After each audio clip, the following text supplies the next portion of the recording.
Up YouTube, it's Sam from SGM-garden Maintenance. And this video today, guys, I want to talk to you about leaflets or flyers in my case. Now, do you guys flyer or don't you? Now, for me, I did when I first started my business, and I had some luck, not much if I'm being honest with you. But that is the sort of lie of the land with it, so to speak. It is one of them where it is what it is, unfortunately. Now, I actually got a bit of a nudge. Scott from SE Landscaping left a comment on one of my videos, and he said basically he was just asking whether I flyer, and was that a new housing estate I drove past. And I'll be honest with you, that was all the nudge I needed.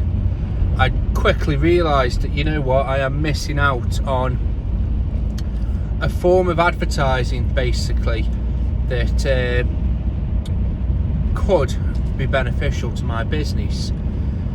Now, I'm not going to flyer in the traditional sense, so first thank you Scott as always, but for me, I'll tell you what I've done. I designed some leaflets up on Canva. That's the software I use because I can do it off my iPad.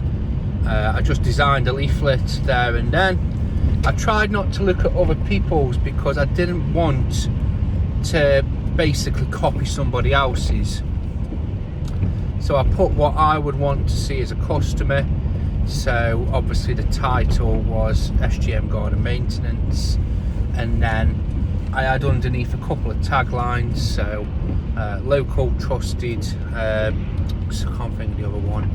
It's just little taglines that I think people pick up on. You know, it's up to them whether they want to believe it. That's how I carry myself, but I think sometimes it just doesn't harm to put it in basically. So I ended the usual list of services. I did keep it brief. Because people know what they're going to get when they get a gardener. You know, we don't need to ring a gardener up to see, you know, whether you'll weed a flower bed or thingy mow a lawn. I did put grass cutting, I did put mowing, stuff like that, but I don't really go into, I don't like putting huge great lists. I think people like bullet points, and especially for the leaflet that I've got on the plan for it, or should I say flyer. So I did that. I put all the usual contact details, Facebook page details, phone number, email address, made everything that's important stand out in nice bold writing, and also it contrasts. So it's got a green background, but it's got nice bright white type font on it, nice blocky so they can see it from afar, or if they've got bad eyesight they can spot it, you know. I also put a couple of pictures of examples of my gardening, so a couple of what I would class as my sort of centerpiece lawns. I didn't want to put, you know, the traditional drag and drop pictures of perfect gardens. I wanted it so if people asked about it, I could say, yeah, I'm proud of it, say, yeah, that is a lawn that I look after. Obviously I spoke to the people, they're fine with it. When doing that, I make sure I only get the garden. There's no way someone can look at that lawn and go, I know where that bloke lives, unless they know the person. You know, I never put the house. As I said, there's some beautiful houses I garden for. You know, you could probably slip that into the background, but I don't want to. I just want the lawns and the garden to speak for itself. So it come out quite nice, actually. So what's my plans for the leaflets, or flyers? So for the flyers, I have got an idea on what I want to do with them, and it's not what the traditional idea is.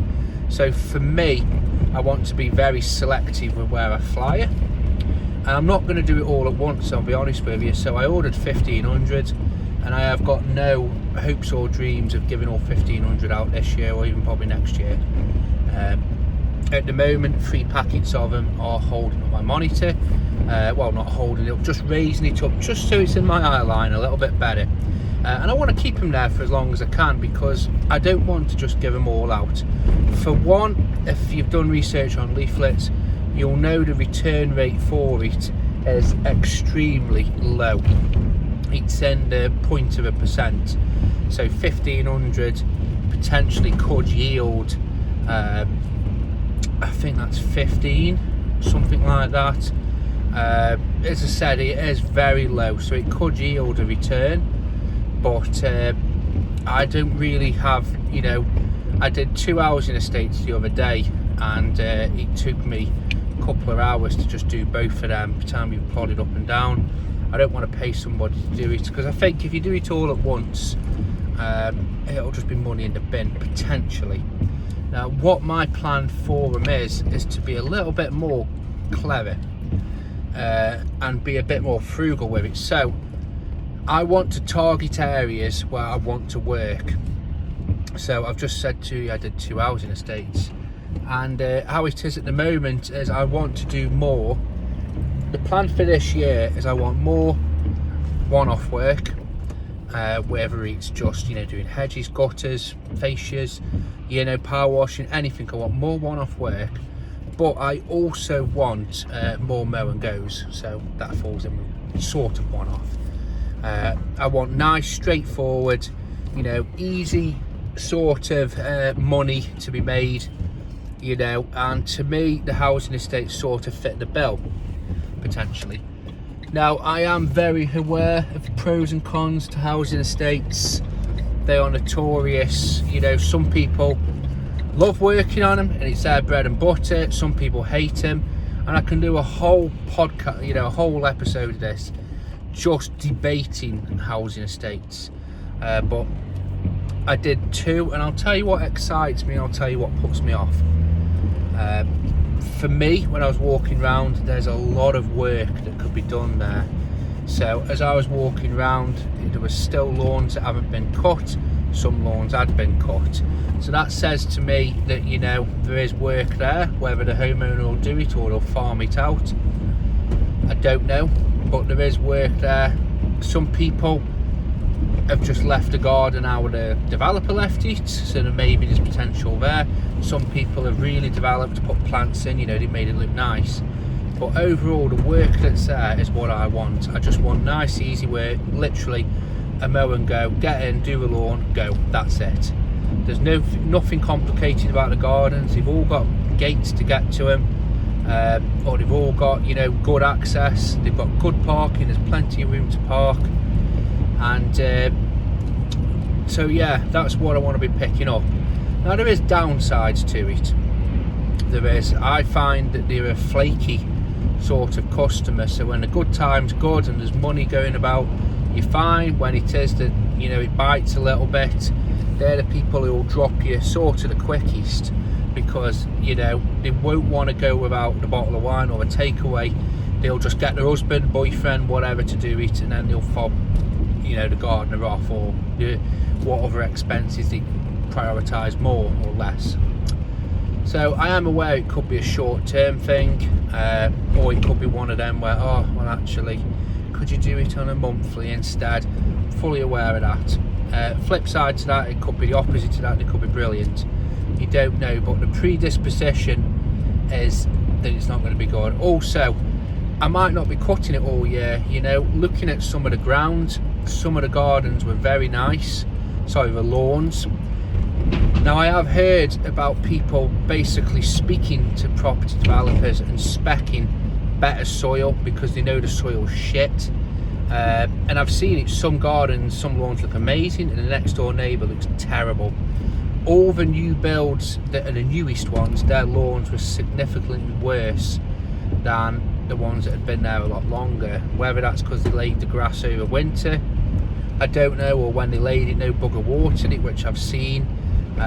So as I said, I could take on a lawn and then the heat wave would just kill it straight away, because there's no good soil underneath. It's probably just rubble, so there'll be nothing to hold on to the water, and the lawn will just die. So I am prepared for that, but I think when the good times are good, they're going to be good, and I think the bad times, they're going to be bad. Now, I expect this and I'm planning for this, so it's not going to come as a shock to me. It normally comes as a shock to me when you go to places that should be solid that aren't. So like I said, I am expecting it to be, you know, things. So all the bad I am expecting, the good I'm fine with.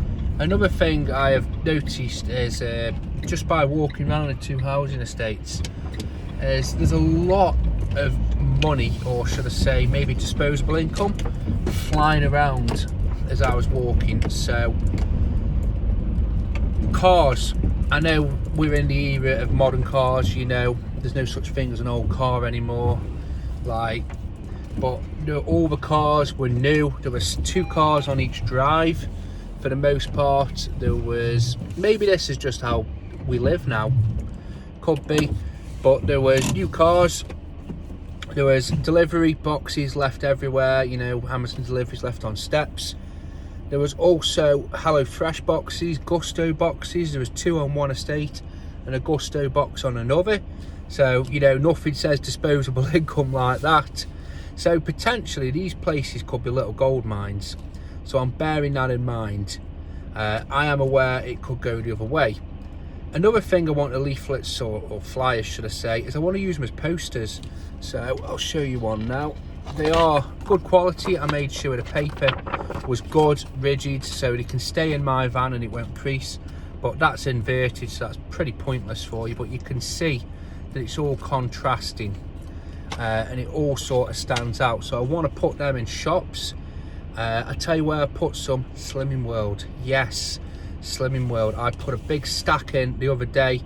This lady, she does 4 other classes in 4 towns that I want to work in, and they've gone already, and she's asked me for more. So if people are picking them up, they're gonna, you know, be a little bit interesting. The good thing about Slimming World is that they can see and they can get to know me a little bit, just the same as if I was at any other club. They can get to sort of know me as a person. So that's it for leafleting or flyering, shall I say. So I want to be using them as posters. I want to be leaving them in cafes, places I go.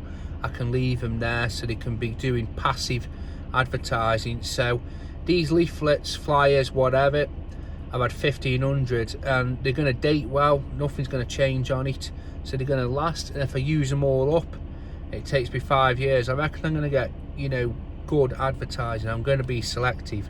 So if I move to a new area or work in a new area, or I want to pick up more work in the area, well, I'll just go 10 houses up, 10 houses down, or do the whole street with the flyers. As I said, I've got no interest of either getting rid of my monitor stand or giving them all out this year.